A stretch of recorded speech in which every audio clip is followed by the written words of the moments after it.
What's happening, everybody, on this Tuesday, July 22nd, 2025? My name is Kevin Smith.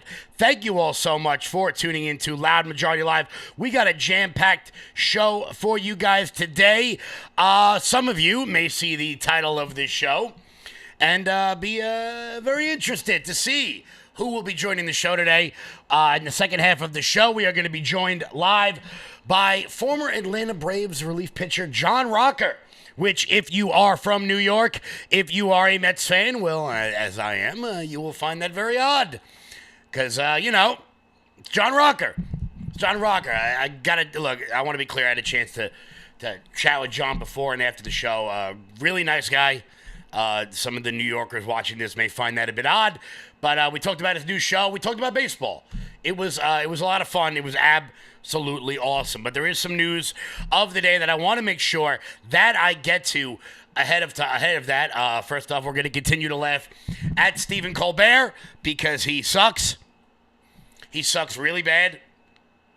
And we're going to show you exactly why he sucks. Also, President Trump had some interesting thoughts on Ghislaine Maxwell because Jeffrey Epstein is the herpes of American politics that simply will not go away. Simply will not go away. Also, he commented on the Obama issue with the Russiagate hoax. But one story that I think is really not getting enough attention goes to something that I've been talking about for quite some time on this show, and that is the prevalence and the corruption of nonprofits on American society. So if you're watching this, waiting for John Rocker, just get ready because you're going to learn something off the bat. Before we get started, guys, do me a favor and hit that thumbs up button. Share the video out all over the place, guys. Make sure you are watching rumble.com/LFATV. That is the place. That is the place to see all of the news updates of the day. Guys, before we get started, head on over to loudmajorityusa.com. That's loudmajorityusa.com. Sign up for the newsletter. Check out our shop. You guys can use promo code RUMBLE to get 20% off everything on the website. That's promo code RUMBLE, RUMBLE. Rumble, baby, the place for all news happening by people who don't suck. So that is Rumble's the place to be. If you're watching somewhere else, get on over to Rumble. Booyah. What is happening, everybody? What is happening, everybody? Chaps, what's going on? Uncle Richie, how you doing? AC Knight, Jeanette, how are you? Very good stuff. Shout out to everybody watching in the chat. I had a lot of Sicilian friends who moved to Dearborn that moved because, all right, we're talking about that. Bam, we're jumping in. The chat is fired up already. I'm liking it a lot. So let's dive right on in because following the Palisades fires that happened last year, celebrities got together, musicians and actors and actresses and the like, got together and threw a fundraiser. They'll do this all the time. They did it for Haiti a number of years ago. For my older audience, they will remember Live Aid back in '85, which was an awesome concert with some of the greatest acts of all time. Everyone remembers Queen. If you saw Bohemian Rhapsody, raised $125 million in 1985 for the famine in Ethiopia and the Sudan. They did it in Haiti for the earthquakes or the hurricanes, one of the two. Raised a whole bunch of money. The question to my mind has always become is what exactly happens after that money gets raised? Because they raised a lot of money. They raised a lot of money. This time around, $50 million got raised for the victims of the Palisades fire. But where'd the money go? It turns out the nonprofit industrial complex in this country is something that isn't being talked about enough. Now, on last week's show, we spoke about the online gambling industry and how I think that is going to be the next epidemic in American culture. I'm talking to you, FanDuel. I'm talking to you, DraftKings. The next epidemic in American culture. But one of the biggest problems we have, for the reasons why things never get fixed in this country, is the nonprofit industry. Because when you hear that musicians get together and throw a fundraiser for a cause, you think it goes to the cause, but it doesn't. It gets distributed out to nonprofits who claim to want to fix whatever particular problem it may be. And it turns out with these Palisades fires, people donated over $50 million, and none of the money actually went to the people it seeks to help. Check this out. For Fire Aid, that star-studded concert that raised $100 million for wildfire victims.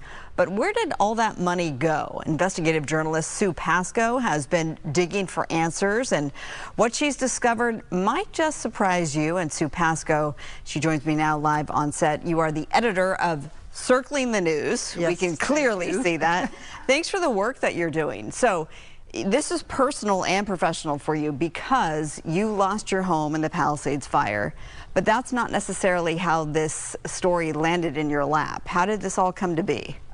A reader sent me a little note and said, I've never seen any fire aid money. How do I apply for fire aid money? And I thought, well, you know, I've never thought about that. There's 12,000 people, basically 12,000 homes gone. Those people probably want to know where the money is. This will be an easy task to find out. So I contacted the Annenberg. They never responded. And the Annenberg is Foundation, because they are overseeing the wildfire funds, yes. So I emailed them several times. They never responded. I called them several times. They never responded. And finally, it was like almost 2 weeks later, a woman got back to me and she said, oh, I'm sorry for the delay. The person you need to speak to is Chris Wallace. He's a media spokesperson for wildfire funds. So I contacted Chris and I said, you know, victims want to know when they can get their money. Seems like a very simple question. He said, basically, they don't. All this money are going to nonprofits, and then nonprofits will take care of making sure the money's distributed. So I looked at initially they gave $50 million to about 120 nonprofits. And I looked at these nonprofits, and one of them said, we help mobile home parks. And there were 2 mobile home parks in the Palisades, all low income. And so I contacted the people there. They had never received any money. They had never heard of that. When you go through, I would urge everyone to just go to the nonprofits that are listed if you want a good laugh. I mean, one of the nonprofits cleans preschool bathrooms.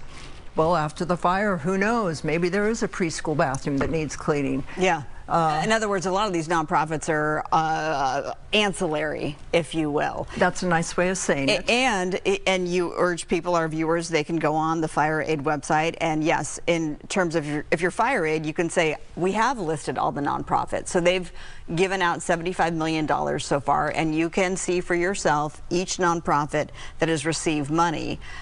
The vetting process, though, that's an interesting angle to this story as well, because there's still another round of funding that will be given out. If you're a nonprofit, you would just have to fill out a simple, very simple questionnaire. 6 questions. So what do you make of the vetting process? I think they're not helping the victims at all. Let's just say, and the other thing you should know, if you go on there, they don't say how much each individual nonprofit gets. So there are 2 nonprofits that are for the homeless people in the Palisades, Los Angeles in general, that they're getting money from LAHSA. So why are these nonprofits also getting money from Fire Aid? I don't know. They're homeless nonprofits. Of course, we're all homeless now, but and to be clear, we have reached out to actually the Attorney General, Rob Bonta, to see if this is on his radar, because this is a whole lot of money, and you are well connected in your community, and you don't know anybody who has received Fire Aid money. That's correct. So what is your advice if you're a victim, and there are several who are probably watching tonight, who lost their home like yourself? Where do you go from here? hopefully with people like you who are bringing it to the attention of America, really, because we have all these people I know in the Midwest where I'm from who said, we want to give money, where do we give it? How can we help the people? This fire aid money is not helping the people. It's helping nonprofits, many of them who have executives that are getting a six-figure salary. The money is not going to the victims that you wanted the money to go to. Yeah, you make a great point, because a lot of people, this was an international story, and a lot of people gave, people who really couldn't afford to give money, they had They big sent their hearts. $20, Right. yes. They And said, where's that money going? Right. exactly. Where is that money going? But better still, my question is, because we all know where the money's going, it's going to keep these fat, happy executives well-fed and well-funded. The big question I've got is, where is Billy Joe Armstrong from Green Day, who can't seem to shut his mouth about politics? Where's Billie Eilish? Where's Pink or Gwen Stefani? The Red Hot Chili Peppers from California, where are they? Why are they not asking these questions? Why are they not saying, wait, well, what? What now? Where's this going? Of course not. Because the people, and look, do I think that Billie Eilish has any idea where this money goes? No, she doesn't know anything. She's like a 23-year-old singer who, thinks that if she roams around with a keffiyeh on, that it means something. But some of them know better. Some of them probably run the nonprofits that organize these sorts of things. That's why it's so frustrating, because, look, here on this show, and a lot of you donated to it, the relief efforts we did down in North Carolina following the hurricane. Look, I didn't get any sort of tax deduction for that. I didn't get any sort of ancillary benefits. The people who donated their time and their vehicles, they didn't get anything for that. They just did it because it's the right thing to do. And it's frustrating because when you see this sort of blatant corruption going on with many of these nonprofits, it stops people like you, good people who want to donate. It stops you guys from giving your $5, $10, $20 because you don't know where it's going. I mean, I'm sure I could pop this live chat up right now and I could bring up the Red Cross, and I'm sure many of you would have some very interesting feelings about organization. You know what? Why don't we do that? Why don't I talk about the Red Cross and just see what people's opinions of that are. Bad Moon has got it correct. I'm curious who the payment processor is for that and how much of that 1.5% goes directly to organizations like Act Blue, which is what we saw with BLM. If you made a donation to Black Lives Matter, the Democratic National Committee got a portion of that. That's not even a question anymore. But where are these celebrities? Where are they? I often joked around about things like Live Aid. I didn't joke around about it back in 85 because I wasn't born yet, but I joke around about it now, that of all the celebrities who performed at Live Aid, who sang We Are the World, if they had all just pooled their money, they could have bought Ethiopia. Instead of throwing this, I don't want to say sham fundraiser, because look, all the people I just named, I don't like. I mean, Green Day hasn't been relevant since 99, maybe 2005.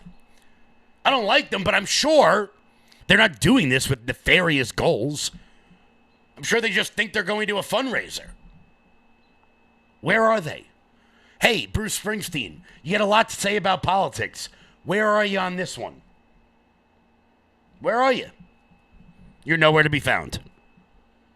You're nowhere to be found unless you can disparage the people who pay $500, $600 to go to your concert. Where's Taylor Swift? T. Swift, where you at? You seem to be happy now. You've had no problem speaking out about numerous things in the past, be it Scooter Braun or the Soros family or hating Donald Trump. You've had no problem speaking out about that. Where's Taylor Swift? I don't know. Probably convincing 30-somethings that it's okay to be alone, as long as you have a couple of $1 billion to back up your claims. I don't know. Could just be me. Could just be me. But that's the story I wanted to bring to everyone's attention. We're going to get to more news throughout the day today, guys. But before we get to that, guys, do me a favor. Head on over to lfatv.us. That's lfatv.us. That's your home base, your mothership, your landing pad for all things LFA TV related. Check out the LFA TV store. And while you guys are there, consider becoming a monthly donor over at LFA TV so that we can keep the lights on over here. Who is ready to meet John Rocker? Before we even get started, for my New Yorkers out there watching, no, we didn't talk about Sports Illustrated. We didn't. We didn't talk about the controversy back in 99, and I'm going to tell you why. Because I don't think one interview given 27 years ago by a 23-year-old should define a person's entire life. I don't care who they are. He said some controversial things. There was a firestorm. Some of you people threw batteries at him while he was warming up in the bullpen. I know at least one of you did. I'm not going to say who. I don't think a person's life should be defined by the craziest thing they said at the age of 23, nearly a quarter of a century ago. Now, with that being said, guys, here's John Rocker. Alrighty, guys, we are back. As you can see, I am in a bit of a different attire than I normally am for the show because I got to be honest with you guys. I've gotten to do a lot of stuff that I never thought I would do in politics. I've gotten to go to Mar-a-Lago and I've dinner with presidents. I've gotten to meet some incredible people. One thing I never thought I would ever do would be interviewing a former Atlanta Brave. But guys, please say hello to the host of Uncaged, the John Rocker podcast. John Rocker. John, how's it going? Good, Kevin. How you doing, man? Doing good. I gotta say. You wore that shirt special for me, didn't you? Wore it just for you. Wore just my custom 7-line Army jersey. Good idea. Just try to stand a little. That's what we do here. That's what we do in New York. That's fine. That's fine. But we're gonna have a little bit of fun today. Like I said, thank you for coming on. It's not you are not the Atlanta Brave that I would like to interview the least. That would be probably Maddox, because you guys caused me great pain growing up.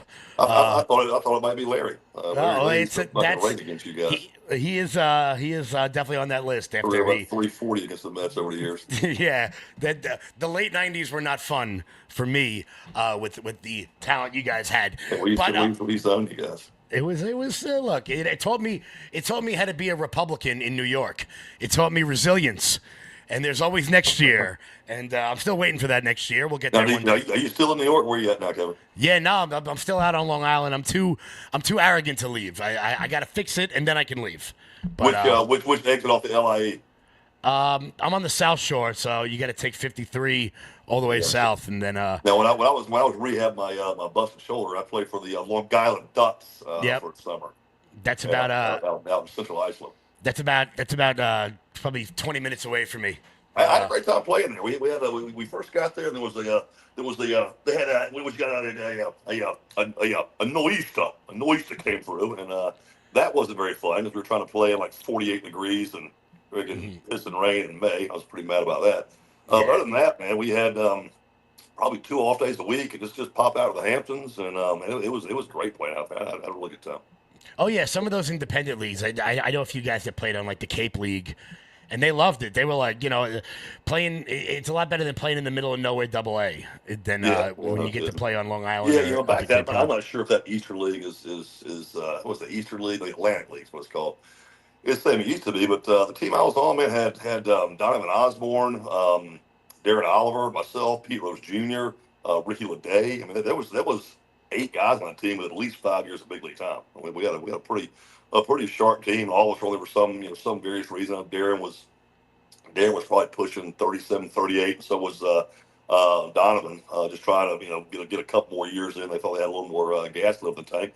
The rest of us were fighting, either coming back with some kind of injury or whatever. But we had a pretty solid team of big league vets. It was fun playing out there. Oh yeah, for sure. You could definitely, if you're in the area like that, those a lot of those independent leagues, you're either going to get guys who, as you said, have big league experience or are like the next coming up. If you go to the Cape League and stuff, and you'll get some good ball over there. And It's a lot of those leagues now, they're not, the kind of washed up guy just trying to squeeze a couple more years out, or the broke down guy like me trying to come back from an injury.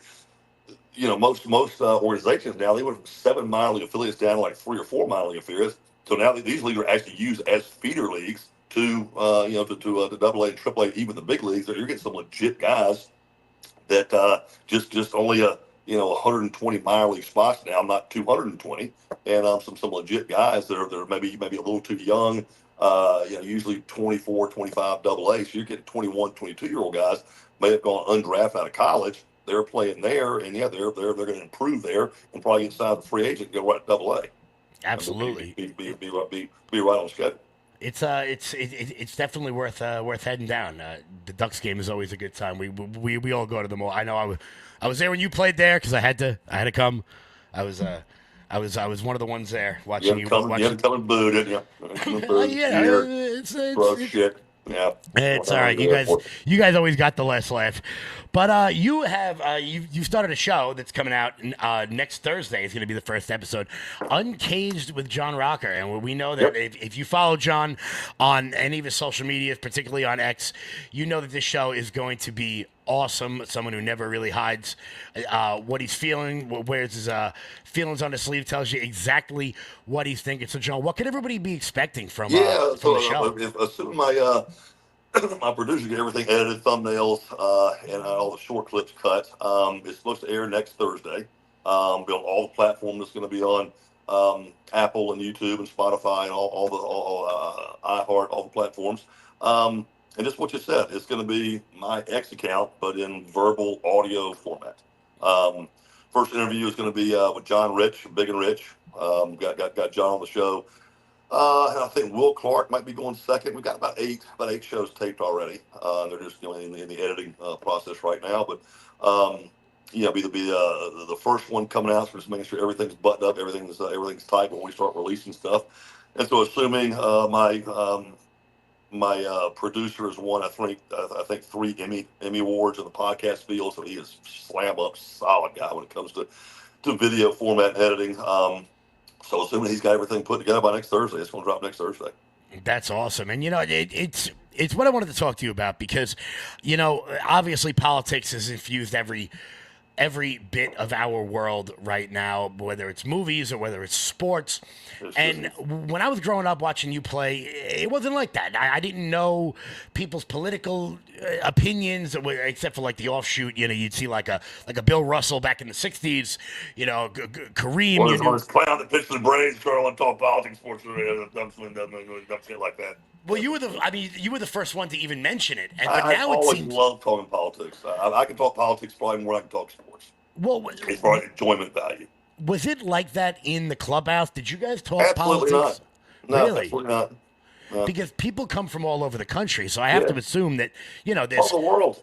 Yeah. I've got friends from Australia, Japan, all the Latin countries, or at least about half a dozen Latin countries. And everybody, different walk of life, different background. Hell, I played with a guy named Martin Sanchez. I mean, you laugh about the movie Major League and Pedro Serrano being his religion was voodoo. Martin Sanchez, pitcher on our team in Macon, Sign League, voodoo. He's was from the Bahamas, and he practiced voodoo like openly. Like there's his shit. I know people all over the world, religions, creeds, colors, just every background and bizarre upbringing you can think of. We all blended, we all mixed, wouldn't talk things. Honestly, most of us are probably too stupid to talk politics, to be honest with you. There's no telling. That's honestly where I learned. I guess a lot of my, not learned, but have sort of absorbed a lot of my worldviews is from living in Venezuela for 4 or 5 months playing winter ball, and not at some resort. I mean, living in downtown Caracas. Actually, I went down. I was downtown Barquisimeto. And so I'm not. I mean, if you go to a resort in Dominican or you go to a resort in Venezuela, I mean, as long as you're on the resort, you can be anywhere. I went to Venezuela. Did you leave the resort? No. Then you're basically in America, you dumbass. You weren't in fucking Venezuela. No, that's what they say. If you go to Cancun, don't leave the resort. Everybody knows that. You can be anywhere. When I've been to Mexico, when I've been to Dominican, Puerto Rico, Venezuela, I was not on a resort. I mean, I'm living out there. I'm living in an apartment building. So yeah, I got a lot of perspective, a lot of worldview from being in those surroundings for months and months and months. And then of course, I think I've lived, in like 19 or 20 different cities around America from, all my big league and minor league days, and have people from, Seattle, Washington to Podunk, Texas as teammates. And, you grow up with these kids from, the time you're 18 years old, you listen to their stories and their upbringings and their, how their parents raised them and their home life and their church life and their friends. And you really, you just get a very broad perspective on how people live from all over the world.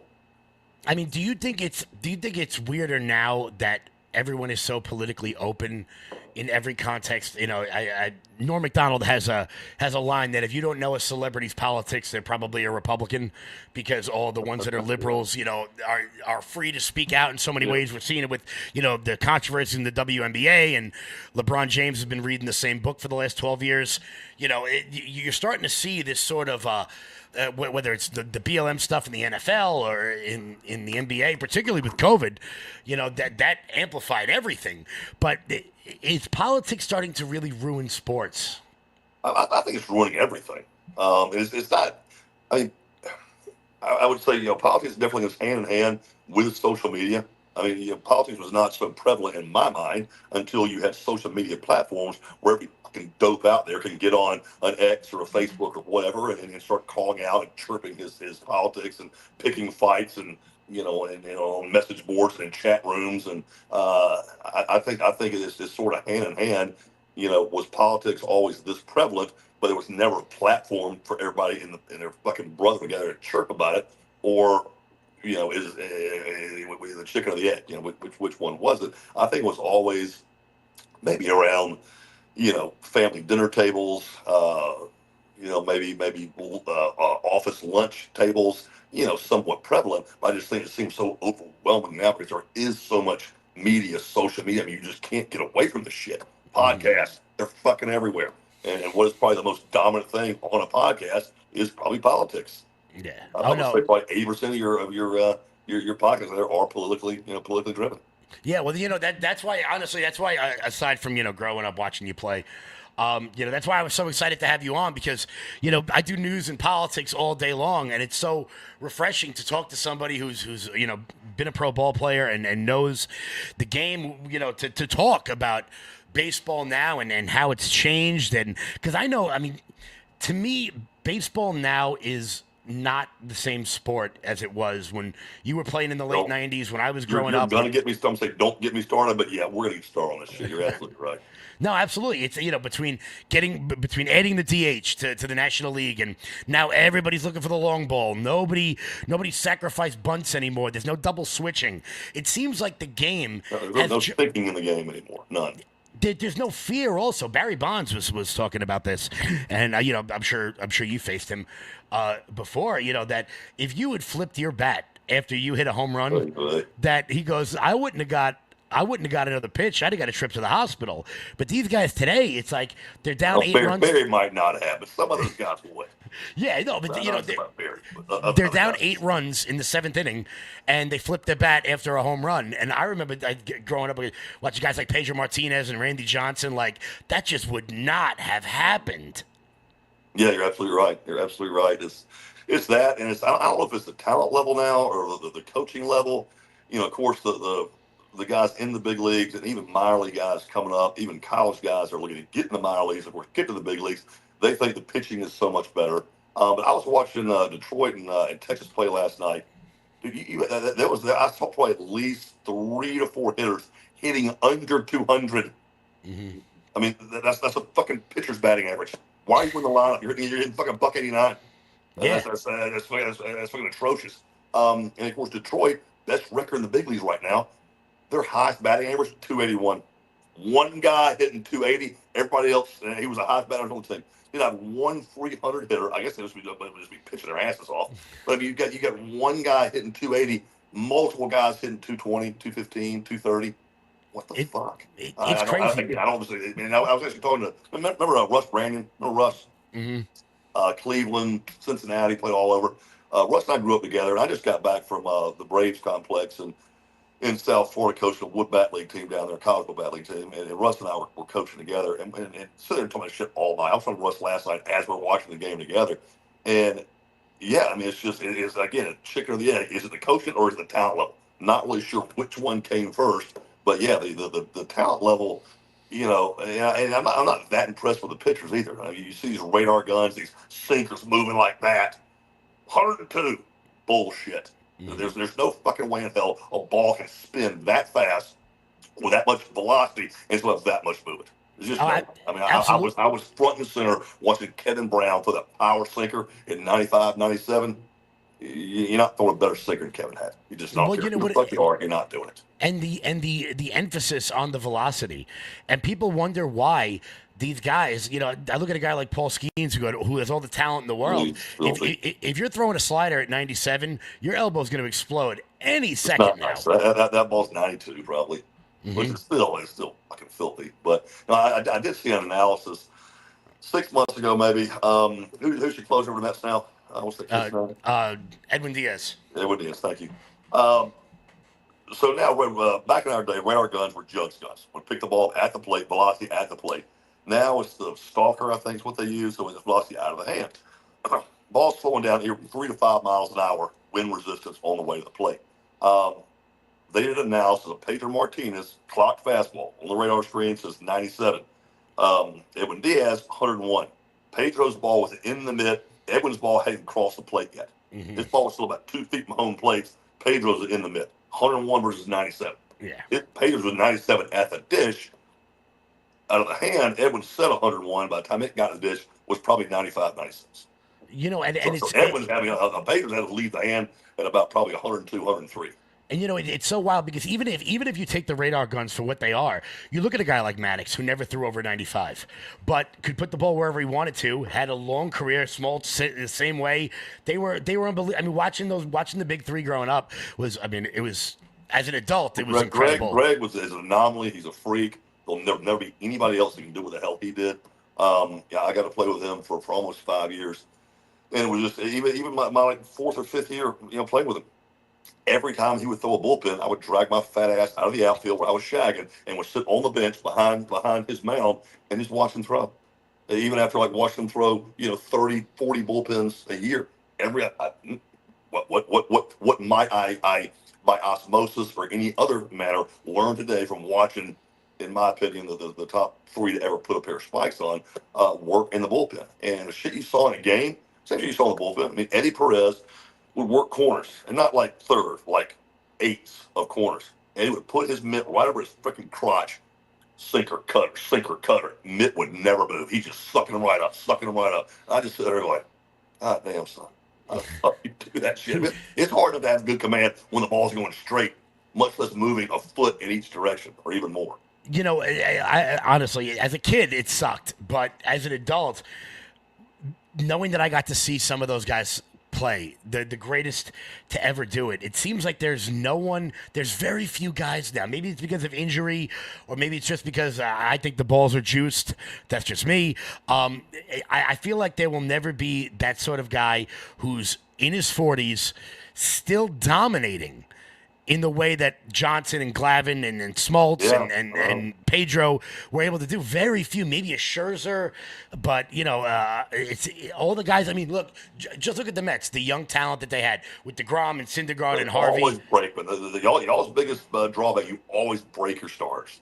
Every cycle, you'll get 3 or 4 of them. I don't know who's developing the minors, who's drafting these guys. Some great front office work, some great scouts up there, and future pacing these draft picks, because you always get studs. But you see, the big leagues, 3 or 4 years, they're bricks, they're done. You guys always that's why the Mets, honestly, struggle come playoff time. Struggle getting there is about this time of year. Your stars just start dropping like flies. I feel like a lot of it is the training also. I feel like a lot of it is the sort of training that they go through. Now it's gotta be. I feel like none of them throw from their legs. They all throw. It's all arm, and then they wonder why, after a couple of years of snapping your elbow that many times, that it explodes. How do you break Noah Syndergaard? Yeah. That guy's a Greek god built out of freaking marble. How do you break that dude? Yeah, you managed to do it in about 3 years. Managed to break the shit I got.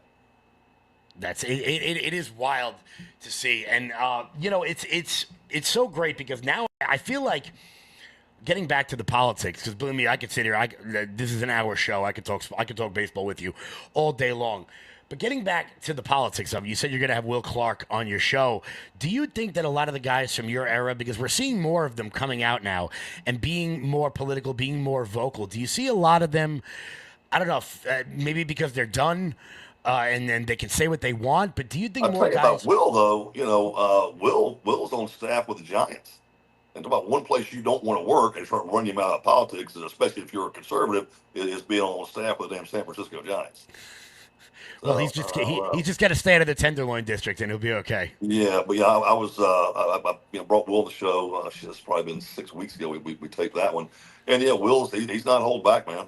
And I'm thinking the whole time he's responding to something like, the Giants are probably going to see this shit. You're like that. You're probably going to see this shit. I guess he probably don't give a shit about if he has a job or not. It's just probably something to get his ass out of the house. But yeah, he's you are seeing a lot more guys that are starting to chirp a little bit. You are. Well, he'll get a round of applause when he comes to New York next time. I'll do it. And speaking of something like that, this is kind of political, kind of back to baseball. Do you know who Alex Hugo is? Yeah. Interviewed her last week. First of all, damn good dog, great Georgia softball player. But she is, I guess maybe the second or third. She is the roving hitting coordinator for Oakland. Oh, really? Yeah, woman. Well, Alex, but yeah, female. Yeah, but is a roving hitting coordinator for the Oakland A's. I mean, to be the first one or two out of the gate, it's got to be weird for them to do that. Yeah, well, I was very curious about that. I'm like, what's it like for you? They're talking about the clubhouse aspect. It's like, don't have a clubhouse. Again, you're in the minors. You're not, big league. They have auxiliary clubhouses for you.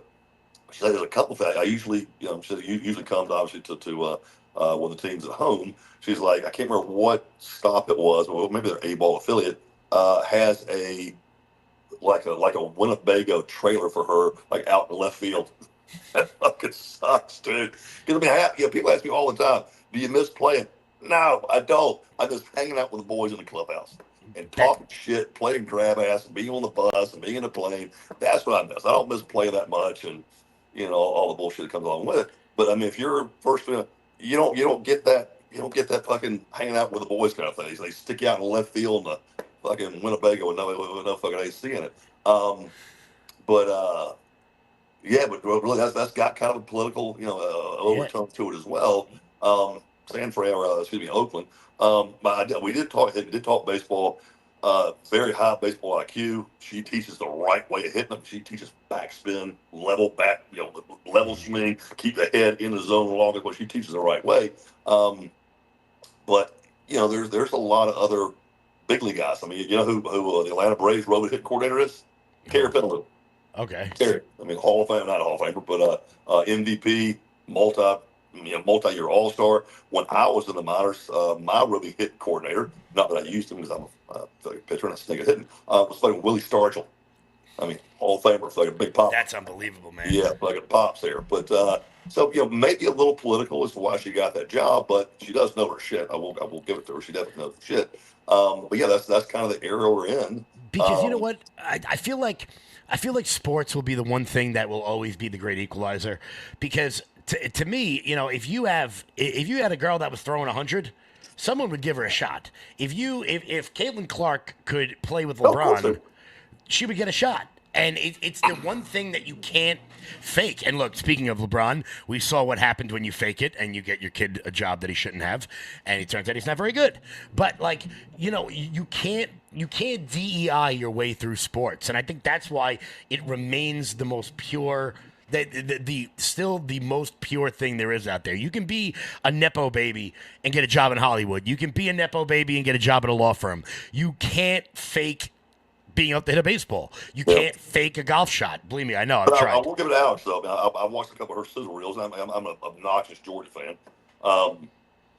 And she can flat play. We was a two-time All-American. She was on the USA women's baseball team. And actually, she now is on the board of directors. They're starting a women's professional baseball league, kind of like a league of their own. That's awesome. Be part of kicking that off. So, I mean, she is legit. And and she's got the mentality to do it, the mentality to coach. Physically, unless you got some badass wheels and some pop and some serious midsection, midsection strength. The 5'6", 115 pounds ain't gonna cut it. But I know she is doing the home run derby now. She's doing a home run derby series, and her teammates, Andrew Jones and Jeff Francoeur. They're doing this like little traveling series of home run derby type stuff. I think they're hitting from the mound, but yeah, even from the mound, using metal. She's using metal, but even from the mound, I mean, she's taking them dead central out of college fields. Another name from the '90s that Yeah, caused me great pain over there, Andrew. But I think personally, the best center fielder I ever got to watch play. Oh, bar none. Unbelievable, man. I've said all the time, when people say, what was the secret to Atlanta's pitching success? I know there was good pitching years before Andrew got there, but I don't know how many years Andrew was there, 10, 11 years, whatever. He won 10 consecutive Gold Gloves, and I would say that those 10 years, Andrew Jones probably helped that pitching staff out at least half a run, at least. I can't tell you how many times it's a Sunday day game against the Mets. I threw Friday, I threw Saturday. They run me out here against Sunday. I had fucking dragging ass. I'm like, I'm looking at my first fastball is like 92. I'm like, oh boy, I better have some fucking good sink today or some first hitter rocket in the gap. Like, oh fuck, holy shit, he caught that son of a bitch. Yeah. And just out of nowhere, I'm like, all right, let's go. I mean, instead of a 2-run ball game, 1-run ball game, nobody out, 1 run on second, it's fucking 1 out, nobody on. And I'm like, okay, all right. Well, you get a little adrenaline, a little kick in your ass, and you're ready to fucking go. But there's very few guys like that. There's like Nolan Arenado, guys that are going to win the Gold Glove every year. That just solid ball players. But I played Cleveland after Atlanta and had Kenny Lofton, and on a straight line, Kenny would fucking outrun Andrew all day long. Kenny was a legit probably a 6'4", 6'3.5", 60 guy. Andrew's probably maybe like a 6'5". Many times, balls hit. That's a can of shit. Fucking ball dropped in. What the hell? And just so used to. I played with Andrew for 5 years in Atlanta and 2 years in the minors. He was my center fielder for 7 years, and you just got used to it. Just like we'd turn around, ball 15 feet over your head, and just that patented Superman straight in head first dive to rob that single. It was coming. And you didn't turn around. You're like, look at a quick glimpse. That was the bane of my existence growing up. Yeah, with Kenny out there though, you see it, you're like, that ball hit in 2 hops. It bounced twice before it got to him. What the hell? It's wild. Well. Once again, guys, we are with former Atlanta Braves pitcher John Rocker, one of my childhood nemesis. So I'm so happy, John, you were able to join us, the host of Uncaged, the John Rocker podcast, which premieres next Thursday. Guys, go follow John on all of his social medias. It's just John Rocker everywhere, right? It's John Rocker on X. That's I don't really do a whole lot with Instagram. Well, John, thank you so much for joining us. I had to make sure I wore my 7-Line Army jersey just for you. You're 45. Who's 45 in a Mets jersey? That's me. Okay. Yeah, this is my Smith on there, huh? So if you see the Met games now, there's a big group of people that goes out in center field. There's it's a big collection of Met fans that go to games together. I used to You bring like a backpack full of batteries and shit. That's what you did. Not anymore. Not anymore. They put those team's players. They put those nets up for you, but they're still. Yeah, you're welcome. Yeah, you're welcome. All the other guys in the big leagues. Those were wild times, John. Well, thank you so much for joining us, guys. Go follow John Rocker. Thank you, Kevin. Alrighty, guys. We will be right back. Hey everyone, sorry to barge in like this, but I do want to talk to you about this opportunity for 45% off of Everyday Dose coffee. And this isn't just your regular coffee, folks. If you're like me, you love your coffee routine. I've loved my coffee routine since I was probably 16 years old. Unfortunately, as I've gotten older, some of the coffee that I love doesn't love me back and does cause bloating, does cause jitters, can only drink so much a day, and there's really only so much I can do with it. Now, Everyday Dose is known as Coffee Plus Benefits. And what I mean by that, folks, is A, there is an ingredients booklet in there that gives you a ton of different recipes on how to make cold brew coffees of all different kinds, lattes, different hot coffees, and more. But the greatest thing about Everyday Dose is it is known as Coffee Plus Benefits, meaning that you're going to have 100% Arabica coffee, and you're going to also have lion's mane, chaga, collagen protein, and nootropics that keep your brain focused. No jitters, no heart palpitations, and a ton of different recipes. And you're going to get a frother, a tumbler, a box set with a bunch of different gifts in it, an ingredients booklet for recipes, coffee, and more for only $27, folks. 45% off by going to everydaydose.com/LFATV. That's everydaydose.com/LFATV. Why not expand your experiences with coffee? That's everydaydose.com/LFATV. Guys, I want to thank John Rocker for coming on. I know some people aren't sports fans, but as a 90s kid, that was an interview I absolutely could not pass up. So, guys, make sure you're following John Rocker on all of his platforms. To be honest, his Twitter is awesome. He's a great follow on Twitter. New show coming out this Thursday, Uncaged, the John Rocker podcast. Guys, go check that out. So we've got some more news stories that we want to make sure that we get to. Some more fallout from the whole Stephen Colbert episode, which is not, I got to tell you, it's not becoming less funny. The fallout coming from Stephen Colbert getting the boot is not becoming less funny. Obviously, all of the wrong characters have weighed in on this. Naturally, when we look for the stupidest possible take on all things, we've got to look to the illustrious, the fabulous, the brilliant ladies of The View. Because look, guys, I mourn the loss of Stephen Colbert. I do. I mourn the loss of Stephen Colbert because Joy Reid and Don Lemon and Stephen Colbert and Rosie O'Donnell and Brian Stelter and Jim Acosta. Guys, we're losing all of our fun. Where the hell would we be if we didn't have people like Sonny Hostin to make fun of for saying things like this? It could be financial. And I don't know that it's purely political. It could be. But my concern is if it is political, then everyone should be concerned. People on the right should be concerned. People on the left should be concerned. Because it's very clear that if it is political, this is the dismantling of our democracy. This is the dismantling of our Constitution, right?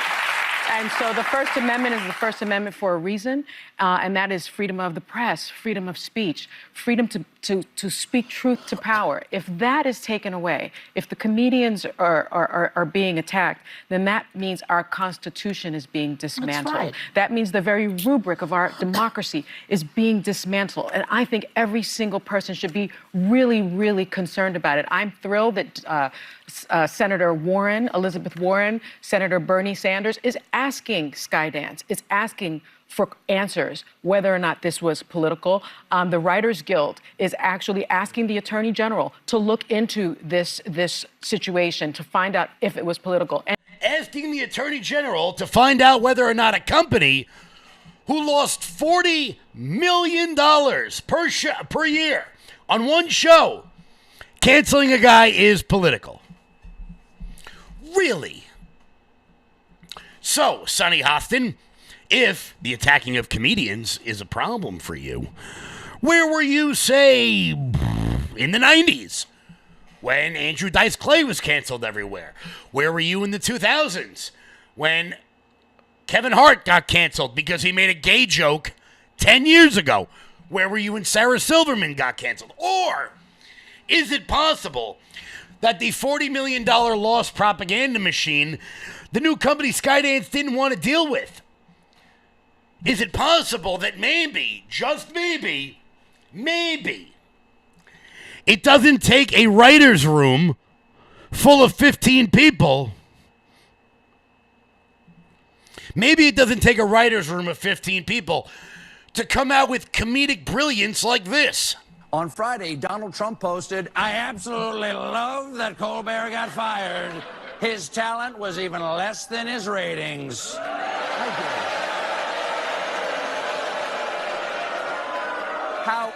How dare you, sir? Would an untalented man be able to compose the following satirical witticism? Go yourself.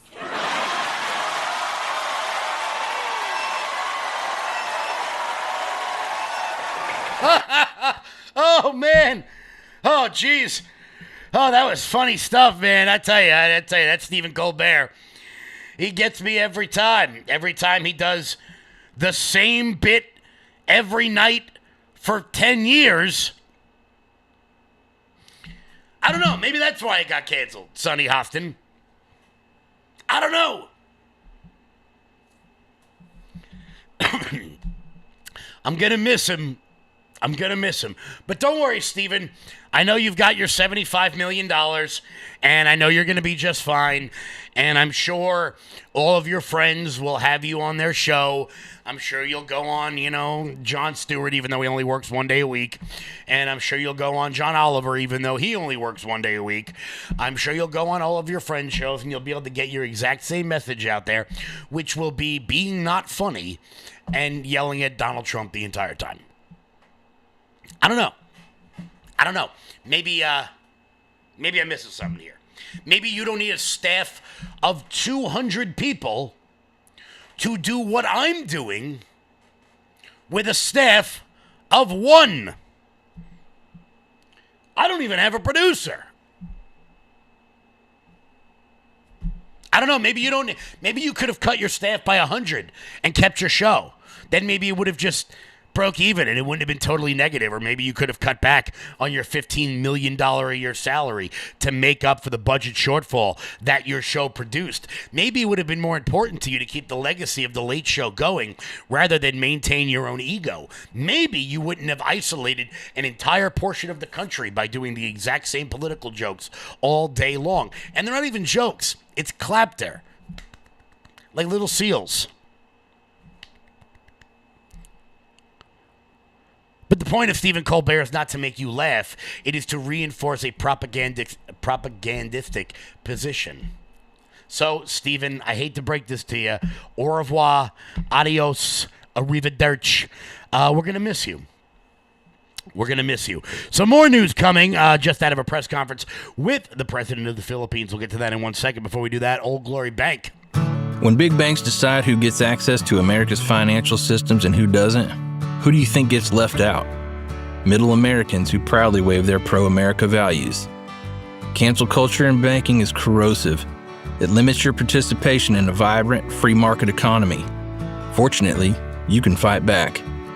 You now have the opportunity to invest in the bank that's investing in a fair American banking system, one based in freedom. Ownership in Old Glory Bank, the pro-America online bank, is here. Old Glory Bank is a full-service FDIC-insured bank that's the alternative to overreaching, un-American big banks. We stand for privacy, security, and liberty. We stand for freedom, family, faith, and the flag. We stand for all the values you stand for, and for the values big banks can't stand. So help keep banking in the hands of Main Street, not Wall Street. To invest in Old Glory Bank, go to oldglorybank.com. Guys, making people laugh is difficult, but do you know what's not difficult? Switching over to Old Glory Bank. I did it, and you guys should do it too. Head on over to oldglorybank.com. That's oldglorybank.com, and lock in some of those interest rates on those fantastic CDs before Jerome Powell wises up and lowers the interest rates, which, if he were smart, would be coming any day now. So go to oldglorybank.com. That's oldglorybank.com. Actually, on tomorrow's show, we are going to have the CEO of Old Glory Bank on, Mike Ring. We're going to be talking about the Genius Act and cryptocurrency. We're going to be talking about all the, because I got to look, if you watch this show, you know I don't know a damn thing about cryptocurrency. So, Mike Ring's going to be coming on. Always a good time having Mike on the show. So, just a moment ago, breaking news, Donald Trump has announced a trade deal with the Philippines as he comes out of a meeting with the president of the Philippines. Now, this is big news, obviously, because as we've discussed numerous times on this show, these tariffs have a specific purpose. And I think the specific purpose of the tariffs are to box China in, to make the trade deals with all the countries that are around China in order to hurt them economically. That seems to be what they've been doing this entire time. We've seen trade deals with Malaysia and Vietnam and Japan. We've seen it with the Philippines. These are where a lot of the stuff that China makes comes from. That seems to be the broader purpose of it. But while he was sitting down with the president of the Philippines discussing the booming economy we have and the even better economy we're going to have following these trade deals, naturally, someone had to ask him about Jeffrey Epstein, because like a herpy, he simply will not go away. And maybe he shouldn't go away. I don't know. But we're getting reports now that the DOJ is planning on sitting down with Ghislaine Maxwell to find out all of what is happening here, and President Trump thinks that's a phenomenal idea. It is something that we have to do in any case, and certainly that. Mr. President, do you support the Justice Department seeking a new interview with Ghislaine Maxwell? And do you urge the Attorney General to seek one? I don't know anything about it. They're going to what? Meet her? Your Deputy Attorney General has reached out to Ghislaine Maxwell's attorney asking for a new interview. Yeah, I don't know about it, but I think it's something that sounds appropriate to do, yeah. Do you have any concern that your Deputy Attorney General, as your former attorney, would be conducting the interview, given... No, I have no concern. He's a very talented person. He's very smart. I didn't know that they were going to do it. I don't really follow that too much. It's sort of a witch hunt, just a continuation of the witch hunt. The witch hunt that you should be talking about is they caught President Obama. They caught President Obama, so Donald Trump seems to be pretty excited about the Epstein dump and about people finding out all of what is happening. Because I think it's a legitimate question that if we're not going to get all these Epstein files out, then the real question is what the hell is Ghislaine Maxwell in jail for? I think that is a reasonable question for people to be asking, even if I'd really like to be talking about something else, not because I'm covering anything up, but because there's no new information to talk about. But some people have decided, I don't know, to make this their panaceum, their one and only goal. Guys, it is 2 o'clock. I want to thank everybody so much for tuning in. I want to thank John Rocker for joining the show today. It was awesome having him on. It really was. For those New Yorkers or those baseball fans who remember those Braves teams back in '99, they were some of the best teams of all time. So having a member of that team on here was awesome. It was awesome for me as a baseball fan. I know some people don't like sports, but it was absolutely. If I could have Chipper Jones on, I would have him on too. I think that interview would go slightly less diplomatic than this one did, but that's because the hell with it. Guys, Will Johnson is coming up next. Make sure you guys tune in tomorrow for Mike Ring, the CEO of Old Glory Bank, talking crypto, talking the Genius Act. I'll catch you guys back live tomorrow. Until then, everybody, stay loud.